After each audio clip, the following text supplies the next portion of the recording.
On a warm summer night, residents in the town of Villisca, Iowa, blissfully fell asleep, unaware this would be the last good night's rest they would have for a long time. The next morning, the horrific news broke. A well-known local family, the Moores, plus 2 of their overnight guests, had been murdered in their beds as they slept. One night, 8 murders. It became the most notorious case in Iowa history. It threw the small town into a panic. The close-knit community had never seen anything so brutal. Was this a serial killer? Or was the murderer a resident of Villisca? Neighbors started turning on neighbors. Everyone in town was a suspect. And despite years of investigations, multiple grand jury hearings, and a murder trial, the case remains unsolved. And today, the Villisca Axe House still stands. After the crimes, a number of families moved in, but no one stayed for very long. And this murder house, with such a dark and mysterious past, quickly attracted rumors of a haunting. Visitors reporting an overall feeling of dread inside the home, hearing strange sounds, disembodied voices, seeing apparitions, shadow figures. One man spent the night at the house and ended up in the emergency room. We'll get to that in just a bit. The Villisca Axe House frequently ranks in the top 10 list of most haunted places in America, with the paranormal accounts to back it up. It's debated whether the house is haunted by the victims of the murders or by the killer himself. Today we have an unsolved case and a horrifying haunting all in one, as we're discussing the murders and haunting of the Villisca house. Welcome back to Avery After Dark. I'm your host, Avery Ross. Make sure you're following along wherever you listen to Avery After Dark. And if you enjoy this show, leave a rating and a review on Apple Podcasts. Now let's jump into today's case and haunting. The small town of Villisca, Iowa was a peaceful, safe, friendly place to live. It had just over 2,000 residents and was a bustling railroad town, meaning more than 24 passenger and freight trains stopped at the depot daily. The town had several hotels, restaurants, businesses, and theaters. One of the town's most prominent businessmen was 43-year-old Josiah B. Moore. He owned and operated the Moore Implement Company. Josiah was a family man. He lived with his wife, 39-year-old Sarah Montgomery, and their 4 children, 11-year-old Herman, 10-year-old Catherine, 7-year-old Boyd, and 5-year-old Paul. They lived at 508 East 2nd Street. The 2-story white house was originally built in 1868. The Moore family purchased the 3-bedroom home in 1903, and it made for the ideal place for them to raise their children. Josiah, many calling him JB, and his wife Sarah were very well liked in town and were active members of the Presbyterian Church. Locals and neighbors said the Moores were nice, friendly, and helpful. The kind of family that everyone liked. It was a warm summer evening, June 9th, 1912. The Moore family attended a special service at church with family friends named the Stillingers. The annual get-together was called the Children's Day Program, an event which Sarah had coordinated. That evening, 10-year-old Catherine invited 12-year-old Lena Stillinger and her 8-year-old sister Ina May for a sleepover at the Moore's house. The 2 Stillinger girls agreed, and after the program ended around 9:30 p.m., the Moore family and the Stillinger sisters walked back to the Moore's house, arriving sometime between 9:45 and 10 p.m. That night, Josiah and Sarah went to sleep upstairs, their 4 children in a room down the hall, and the 2 Stillinger girls on the first floor in the guest bedroom. The next morning, the Moore's neighbor, a woman named Mary Peckham, woke up early and noticed that the Moores weren't outside taking care of their regular chores. Their house, usually rambunctious with children running around and Josiah and Sarah tending to their tasks, was eerily quiet. Mary then began to hear the restless neighs of the Moores' horses and felt that something was wrong. So she walked over to the Moores' house, knocked on the front door around 7 a.m., but there was no answer. She tried the doorknob and found it locked.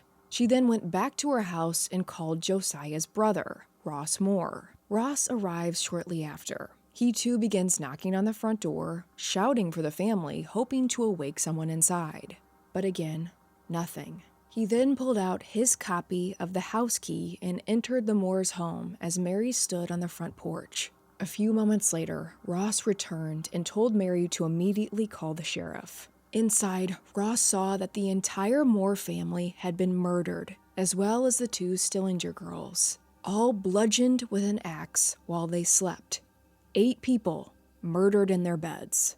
The Villisca City Marshal, Hank Horton, quickly arrived, followed by a group of police officers. In time, the coroner, a minister, and several doctors had toured the house and inspected the bodies. They found the axe used, the murder weapon, had been left by the killer in the guest bedroom where the Stillinger girls were, and police found that it belonged to Josiah. News spread through town quickly, and it didn't take long for neighbors and curious onlookers to gather outside the Moore house. Shockingly, after police searched the home, more than 100 gawkers were allowed to walk through the Moore's house, with the 8 victims still inside, traipsing through the blood-spattered crime scene. Many actually picking up and holding the murder weapon, the axe. Nowadays, this is unimaginable. Crime scenes are preserved, but this was before it was standard procedure to secure and block off a crime scene. Also, the town was so shocked and horrified about what happened, they wanted to see for themselves. But in this case, these murders became a spectacle, and it's very possible that the killer could have come back and toured the home the next day, seamlessly blending in with the crowd. So how did the killer enter the home? Investigators initially theorized that the murderer removed the screen to a first-floor window and entered sometime that night. But later, a far more sinister theory began to circulate as many detectives believed that it was far more possible that the killer was hiding in the attic, lying in wait for the family to fall asleep. This is because numerous cigarette butts were found in the attic, which gave a clear picture that the killer waited up there for a period of time. Doctors concluded that the murders had taken place between midnight and 5 a.m. The Moores believed to have been killed first. Josiah was bludgeoned more than the others, and he was the only one who appeared to have been attacked with the axe of the blade. He also received more blows than anyone. The others were killed with the blunt end of the axe. The scene was brutal, the attack vicious. Bedrooms and ceilings showed gouge marks made by the upswing of the axe. After being killed, all of the victims' faces were covered with bed linens or clothing. All of the curtains in the house had been drawn, and the 2 windows that didn't have curtains had been covered with clothing. Also, the mirrors in the home were covered by the killer. And given that the axe was found in the guest bedroom, police believed that the Stillinger girls were the last to be killed. Additionally, it appeared the killer attempted to wipe off the axe. What was the motive here? Robbery was out of the question, as investigators found Josiah's pants hanging on a bedpost in his bedroom. Inside was cash, a check, and keys. All of the victims appeared to have been killed in their sleep, except Lena Stillinger, who had a defensive wound, a cut on her arm, indicating that she had tried to stop her killer. Now here's where things go from horrifying to downright bizarre. Investigators found that the killer left a 2-pound slab of raw bacon, carefully wrapped in a dish towel, in the guest room near the axe. This hunk of meat, presumably taken from the Moore's refrigerator. Also, a pan of bloody water was discovered on the kitchen table, near a plate of uneaten food. Then the killer left, locking the door behind him. No one in town had ever seen or heard of anything so heinous. Initially, most were convinced that this had to be the work of a deranged, transient stranger, someone who blew into town, many expecting to find this killer hiding somewhere in the area. Searches were conducted of neighboring farms, barns, sheds, outhouses, eventually branching out and looking through city alleys. But nothing. They didn't find their deranged killer, and that Monday night, the town was convinced there was a madman on the loose, targeting families no less. So neighbors partnered up with neighbors, taking turns standing guard with shotguns. Residents in Villisca were nailing their windows shut, searching their homes from top to bottom, making sure that the killer wasn't hiding somewhere in their house. In the coming days, every lock in town was sold out. Residents walked around carrying weapons. Overnight, Villisca transformed to a place where the fear was palpable. Neighbors began to look at each other suspiciously, wondering if the killer wasn't some passerby, Could they be hiding amongst us? Blending in? Was this murderer a member of the community? It completely changed this town. People started pointing fingers, accusing each other of acting strange, questioning their whereabouts the night of the murders. Within the week, Villisca was covered with detectives and newspaper reporters. Bloodhounds were brought in. Police and law enforcement from neighboring towns and states arrived to help track down the killer. With this being 1912, there was no central criminal or fingerprint database. Modern forensics, such as DNA analysis, simply didn't exist yet. And also, the crime scene had been completely destroyed, contaminated. So detectives had to rely on their own investigative skills. One individual that was initially looked at was a man named Andy Sawyer. Andy was a transient who moved from job to job and had been temporarily employed at the Burlington Railroad. Thomas Dyer, the crew's foreman, was highly suspicious of him and went to the sheriff on June 18th.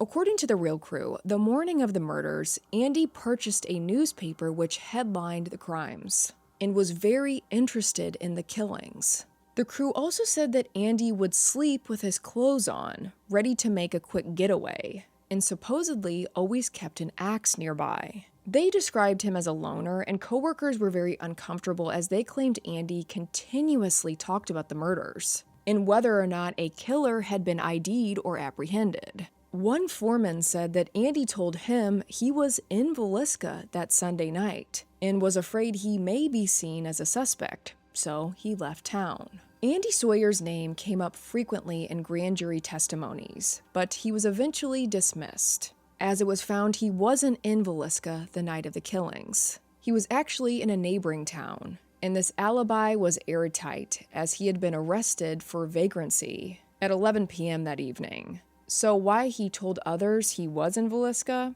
is a mystery. Another theory was this could be the work of a serial killer. The previous year, in the fall of 1911, a string of gruesome murders shocked the Midwest. Whole families were slaughtered in their beds every 2 weeks without any apparent reason. 2 families in Colorado Springs in September, another family in a small town in Illinois 2 weeks later, and the Showman family murders in Ellsworth, Kansas on October 15, 1911.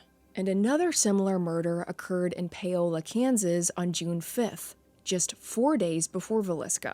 Now this leads to Henry Lee Moore, no relation to Josiah. He was thought to be a serial killer. Henry was tried and convicted in the murders of his mother and grandmother with an axe. He was also suspected in the killings I just mentioned. The cases were really similar, but nothing was ever proven. Without anything definitive, this theory was largely forgotten. As police continued trying to ID their killer, Villisca residents were turning on each other. Lifelong friendships were ending. With no one else to suspect, people in town took it upon themselves to track down the killer. Fear really worked on the community, and every day that passed, things grew more tense in Villisca.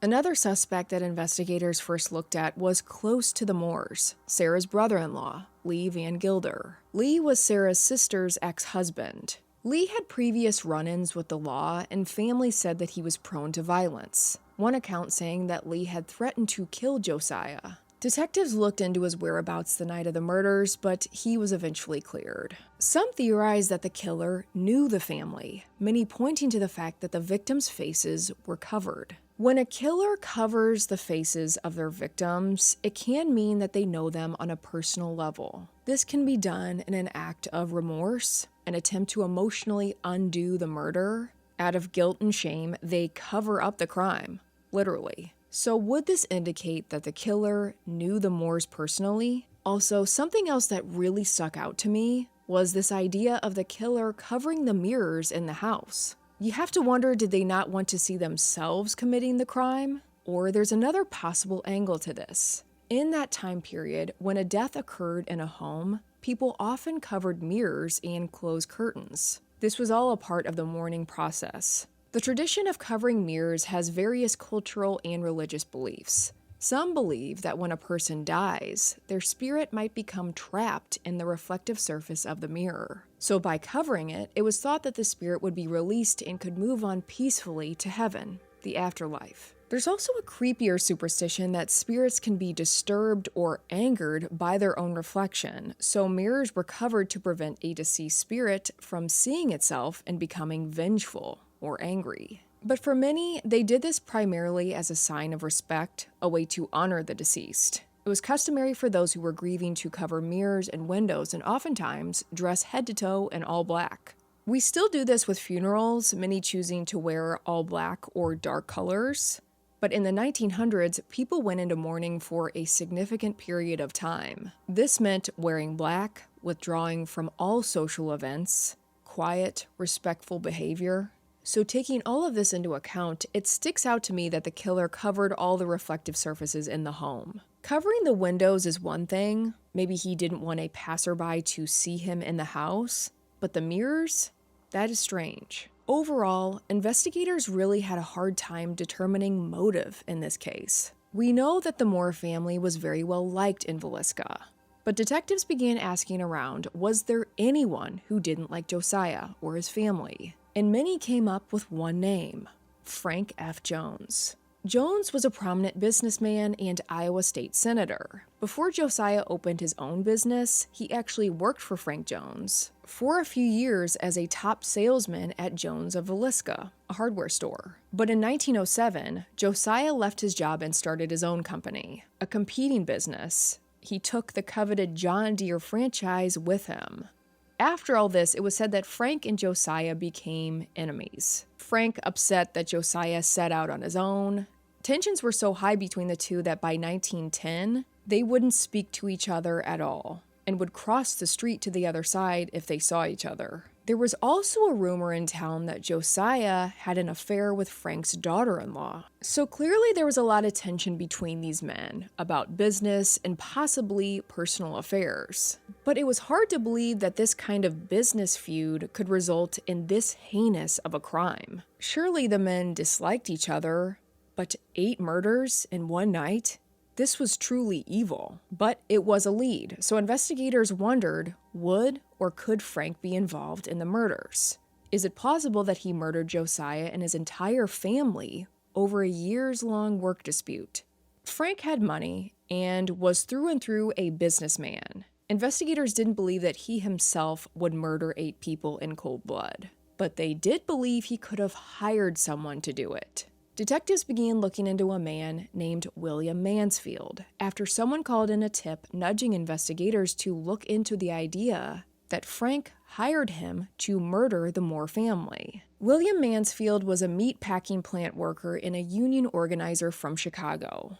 Years later, in 1916, Mansfield was arrested in Kansas City and was extradited to Iowa to face a Montgomery County grand jury.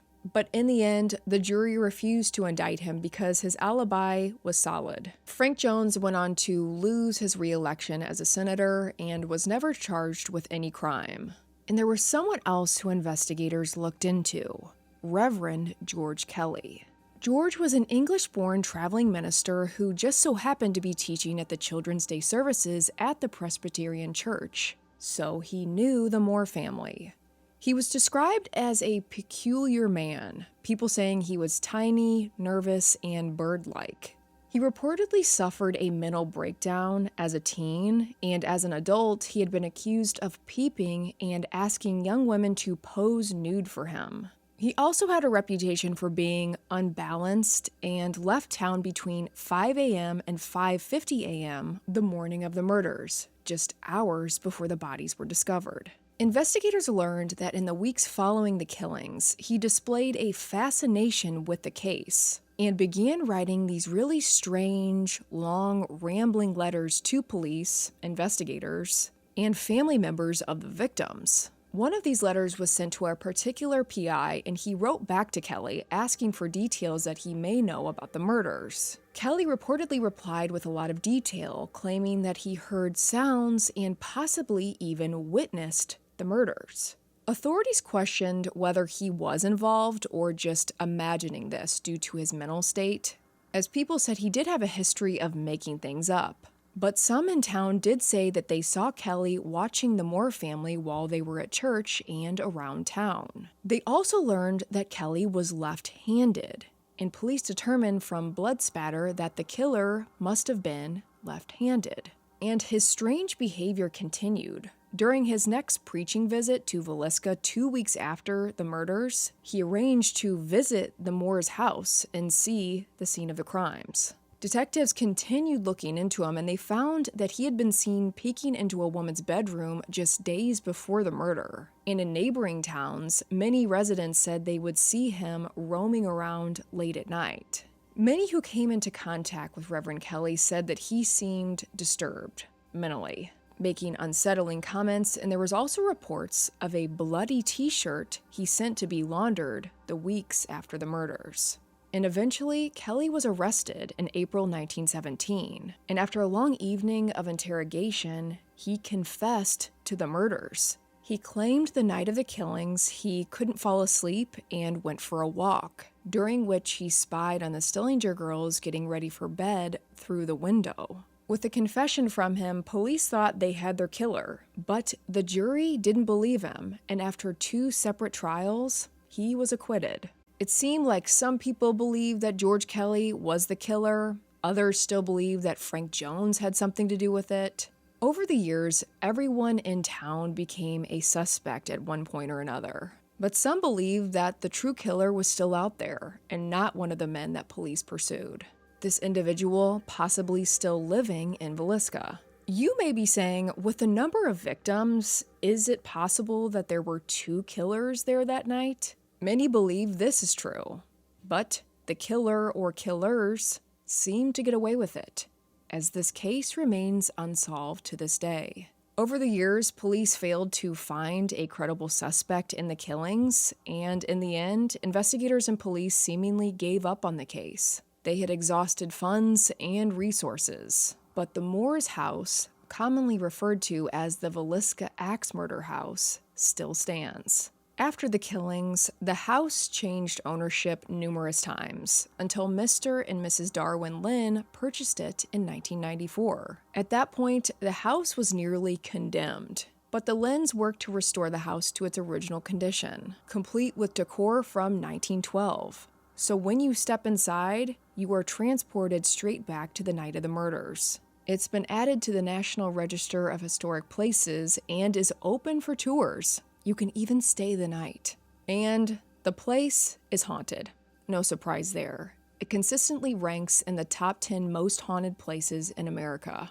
The old wood frame house looks like any other on the block, but it has an ominous feel. The Villisca Axe House stands today as a place where the line between the living and the dead becomes blurred. There is no shortage of paranormal activity here. Countless reports of unexplained phenomenon. Previous visitors saying they've seen the shadow figure of a man with an axe standing at the foot of their bed. Closet doors will open and close on their own. Eerie sounds, giggling, screaming, and a strange fog that moves from room to room when the train passes through town. Those who tour the house say the attic has a distinct feeling of evil, the same place many believe the killer hid waiting for the family to fall asleep. In June 2009, a visitor came to the Villisca house to investigate. There, he attempted to make contact with the Stillinger girls in the room where they were killed. This man claimed that he specifically called out to the girls and asked them to turn his flashlight on and off. And he said they did so every time he asked. In 2014, the caretaker of the house, named Johnny Hauser, got the house ready for an overnight stay. A man in his 50s arrived. Johnny stated that he noticed he was carrying a large hunting knife on his belt. Johnny got him situated, checked in, and then left for the night. The next morning, Johnny heard that the man, who was supposedly in the house alone, had been stabbed in the downstairs bedroom the evening before. This man laid there until he was eventually found, and he miraculously survived. This knife was found stabbed in his chest. Officially, his injuries were labeled as self-inflicted, but this man claimed that all he remembers from that night was, quote, entering the bedroom with the goal of provoking the spirits, end quote. And the next thing he knew, he was in the emergency room. Another strange detail, the axe that was used in the murders was discovered in the very room this man was found in. So, did this man become possessed that night? Many don't believe that a ghost, an entity, could stab him, but it's thought that the house and its energy can have a dangerous effect on people and their mental state. On another occasion, Johnny, who always labeled himself as a bit of a skeptic, said he had a terrifying encounter in the kitchen. He said one day he was at the house, he had gone upstairs and was in the kid's bedroom, but before heading up, he had locked the kitchen door so no one could enter. He said that while he was upstairs, he distinctively heard someone walking through the door. He was so certain that someone had come inside the house that he decided to pull a prank on them. So he runs over and hides in the children's closet, waiting for this individual to come upstairs. Few moments pass. He then kicks the door open, screaming, but there was no one in sight. Johnny said, quote, "As soon as I see there's nothing, it just sucked the air like I got the wind kicked out of me," end quote. While some believe the house is haunted by the victims, others think it's haunted by the killer himself. One medium said she picked up on the energy of the killer inside. Despite extensive investigations and numerous suspects, the Villisca axe murders remain unsolved, and the Moore house is infamous for the gruesome events that transpired within its walls. To this day, the Villisca axe murders remain one of the most perplexing and haunting unsolved crimes in American history. An unknown killer stole the lives of 8 souls that summer night, in that small town, forever scarred by the events of that evening. This really is one of the most heinous cases we've covered on Avery After Dark, and it's safe to say I will need a nightlight tonight. How about you? I so appreciate you taking the time to join me for this episode and look forward to next time. Until then, I'm Avery Ross, and this is Avery After Dark.